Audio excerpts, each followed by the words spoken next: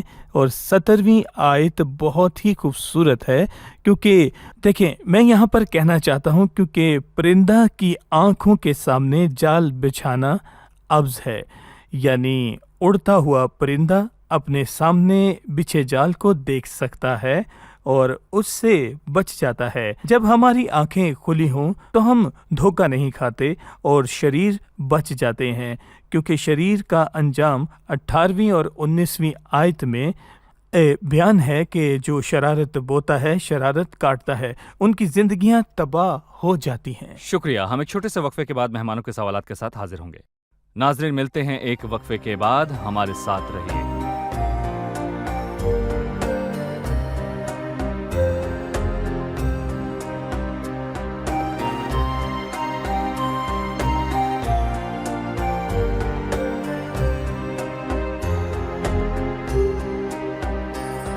خوش آمدید ناظرین، آئیے چلتے ہیں مہمانوں کی جانب اور جانتے ہیں ان کا سوال۔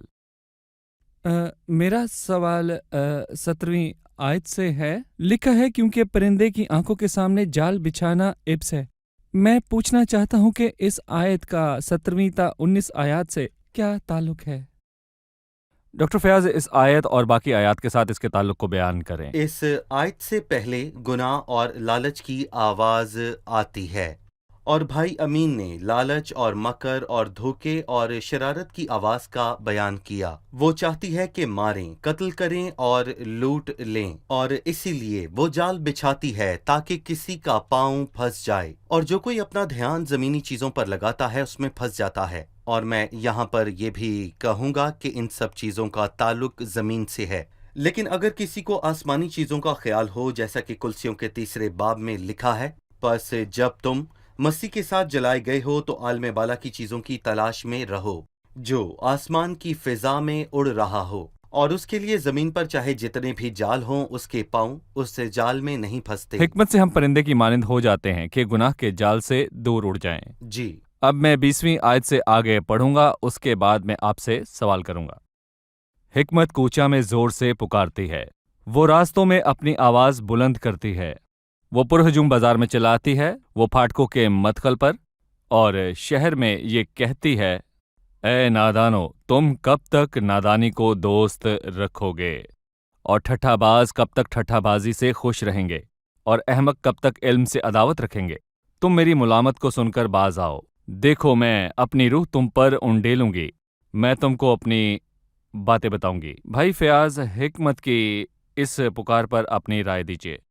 ہم نے گناہ کی پکار اور آواز سنی، پر اب حکمت کی آواز کی پکار ہے، اور یہ 3 چیزوں سے نمایاں ہوتی ہے۔ یہ محبت کی آواز ہے، حقیقی وعدوں کی اور تنبیہ اور ملامت کی آواز ہے۔ محبت کی آواز میں ہم دیکھتے ہیں کہ حکمت کوچے میں پکارتی ہے، اور وہ لوگوں کا انتظار نہیں کرتی کہ لوگ اس کے پاس آئیں، بلکہ خود ان کے پاس جاتی ہے۔ اور میں کہوں گا کہ وہ فرق نہیں کرتی، اور وہ ہجوم میں پکارتی ہے اور پھاٹکوں کے مدخیل پر آواز دیتی ہے، اور وہ ان لوگوں کو تلاش کرتی ہے جو پھاٹکوں پر بیٹھے ہیں، یعنی کہ قاضی لوط شہر کے پھاٹک پر بیٹھا تھا، اور بوئز بھی شہر کے پھاٹک پر بزرگوں سے ملا۔ وہ فرق نہیں کرتی، انتظار نہیں کرتی کہ کوئی خود چل کر اس کے پاس آئے، بلکہ خود جاتی ہے۔ اور ایک گیت ہے کہ خدا سب لوگوں سے یہ واضح طور پر کہتا ہے کہ حکمت سب لوگوں سے کہتی ہے، وہ لوگوں کے پاس جاتی اور نادانوں اور ٹھٹھا بازوں کو بھی کہتی ہے، اور وہ محبت کو ظاہر کرتی ہے۔ اس کے وعدے سچے ہیں اور وہ دھوکہ نہیں دیتی، اور وہ کہتی ہے کہ مجھے قبول کرو تو میں تمہیں ڈھیروں برکات بخشوں گی۔ اور پھر 33ویں آیت میں لکھا ہے، لیکن جو میری سنتا ہے وہ محفوظ رہے گا۔ حکمت ہم سے سلامتی اور حفاظت اور بدی سے بچانے کا وعدہ کرتی ہے۔ اور امثال کے 3 باب میں حکمت کی پکار ہے، لکھا ہے، مبارک ہے وہ آدمی جو حکمت کو پاتا ہے اور جو فہم حاصل کرتا ہے۔ اور 7 چیزیں اس کے داہنے ہاتھ میں عمر کی درازی ہے، اور اس کے بائیں ہاتھ میں دولت اور عزت ہے۔ اس کی راہیں خوشگوار راہیں ہیں، اور جو اس کو پکڑے رہتے ہیں ان کے لیے وہ حیات کا درخت ہے، اور جو بھی اس کے پاس آئے اسے حکمت برکتیں بخشتی ہے، اور وہ دھوکہ نہیں دیتی۔ محبت اور سچے وعدوں کے ساتھ ساتھ وہ تنبیہ بھی کرتی ہے، لیکن انسان یہ کہتا ہے کہ وہ آزاد ہے، پر نہیں۔ دراصل اس کو چیزوں کو جاننے کی ضرورت ہے، کیونکہ اگر وہ حکمت کو قبول نہ کرے تو بہت ہی سخت تنبیہ ہے۔ اور اس کے بارے میں 24ویں آیت میں لکھا ہے کہ جو حکمت کو اس کے فضل کے دن قبول نہیں کرتے، لیکن ایک دن آئے گا کہ دہشت ان پر چھا جائے گی، اور حکمت کا انکار کرنے والے سب لوگوں کے ساتھ ایسا ہوگا۔ بھائی امین، ہم نے حکمت کی بات ماننے کی برکات پڑھی ہے، لیکن جو میری بات سنتا ہے وہ محفوظ ہوگا۔ 24ویں آیت سے باب کے آخر تک ان لوگوں کا حال بیان ہے جو حکمت کی دعوت کو قبول نہیں کرتے۔ اس کے کیا نتائج ہیں، ہمیں بتائیے۔ یہ بہت بھیانک نتائج ہیں۔ جو لوگ حکمت کو رد کرتے ہیں وہ تباہ و برباد ہو جاتے ہیں۔ ہم نے سیکھا کہ مسیح کی حکمت ہی ہمیں دعوت دیتی ہے۔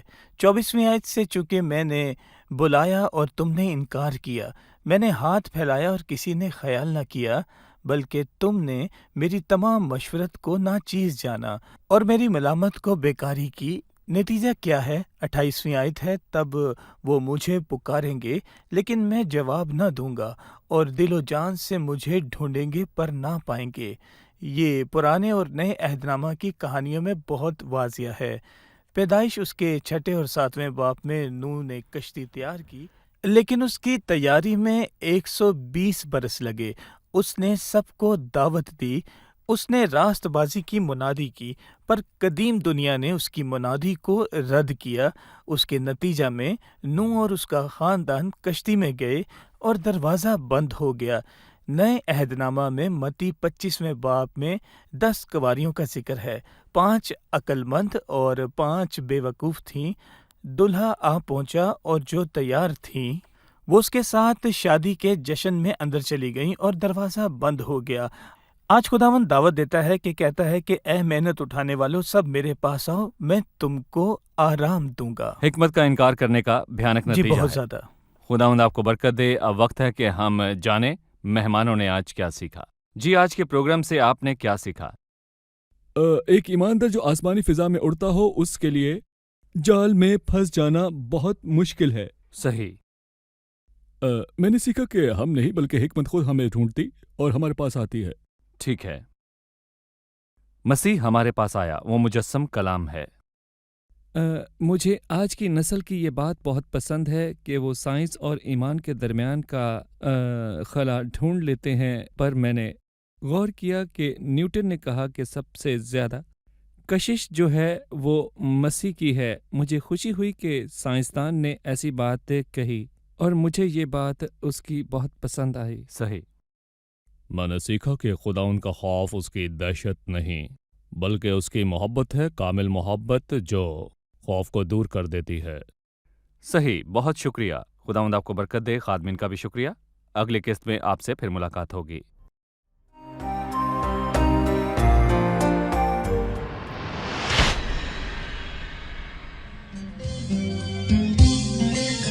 انظر للي عملت عشانك على الصليب، أنا خدت مكانك. انظر للي عملت عشانك على الصليب، أنا خدت مكانك. كنت بعاني وانت الجاني، كنت بعاني وانت الجاني، علشانك أنا هان عليا، علشانك أنا هان عليا. القي يا ابني الهم عليا وأنا قد المسؤولية. القي يا ابني الهم عليا وأنا قد المسؤولية. ليه بتبكي؟ ليه بتشكي؟ ليه بتبكي؟ ليه بتشكي؟ ده انت ابني وغالي عليا، ده انت ابني وغالي عليا.